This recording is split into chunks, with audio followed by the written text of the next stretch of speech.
Nu, žinokit, labai viliuosi, kad pelyno nepradėjau vartoti anksčiau. Nu, nuostabus produktas, iš tikrųjų, tai yra visiškai natūralus antioksidantas iš Dzūkijos laukų.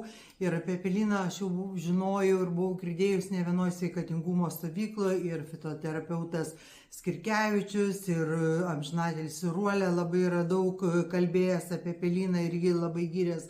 O poveikis tai jisai yra nuostabus produktas žarnynui, virškinimui, pilvo pūtimui. Nu, man jau 4. ir 5. dienoje viskas susitvarkė, kai pradėjau aš jį vartoti.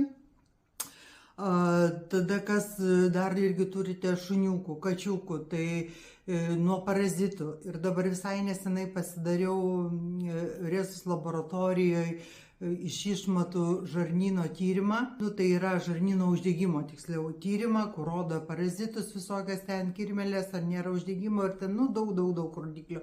Tai viskas absoliučiai idealu, nieko žarnyne, kas neturėtų būti, to ir nėra. Nuostabi savybė, kuri man ypatingai tinkama, tai yra cukraus sureguliavimas.